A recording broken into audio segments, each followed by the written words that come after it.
ગાયની અંદર કેટલા બધા દેવી દેવતાઓનો વાસ છે, 33 કોટી દેવી દેવતાઓ વચ્ચે આપણે એમ કહીએ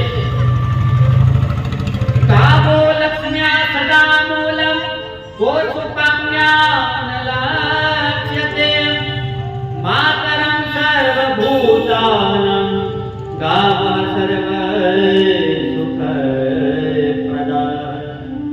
આ ગાય છે ને એની અંદર લક્ષ્મીજીનો વાસ બતાવ્યો. એ ગૌમય ગાયના છાણાની અંદર લક્ષ્મીજીનો વાસ બતાવ્યો. એમ કહેવાય કે જ્યારે એમ થયું કે ગૌ માતાની અંદર દેવતાઓને વસવાની છૂટ છે ત્યારે દેવતાઓ આવી ગયા બધા.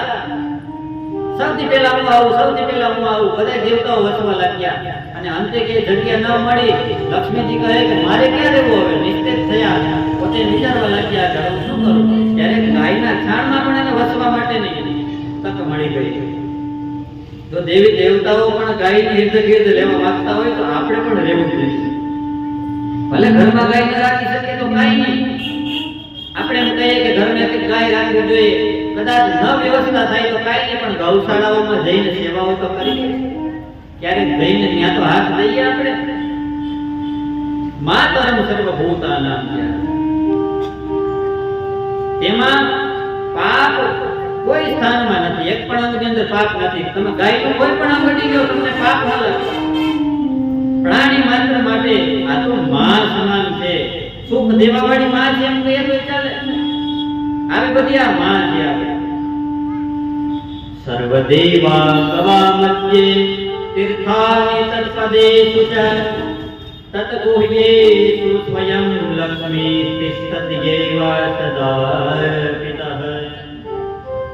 ગાયના બધા અંગોની અંદર દેવી દેવતાઓનો વાસ છે.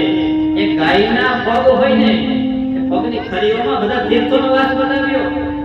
એના પુણ્ય ભાગમાં લક્ષ્મીનો વાસ બતાવવામાં આવ્યો. એટલા માટે તો આપણે એક ગાયનો છાણ ભક્ષણ પણ કરીએ અને ગાયના છાણને આપણે પવિત્ર થવા માટે પણ વાપરીએ.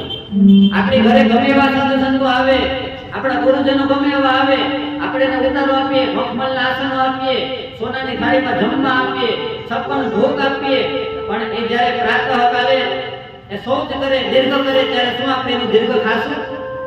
ગમે એવા આપણા ગુરુજી હોય, ગમે એવા આપણા પૂજ્ય ચરણો હોય, છતાંય આપણે એનું એ શૌચ ગ્રહણ નહીં કરીએ. પણ ધન્ય છે ગાય માતા કે એના આપણે ગાયના છાણ અને ગૌમૂત્રને પણ આપણે ભક્ષણ કરીએ છીએ. આનાથી વિશેષ પવિત્ર શું હોય શકે ગૌની અંદર?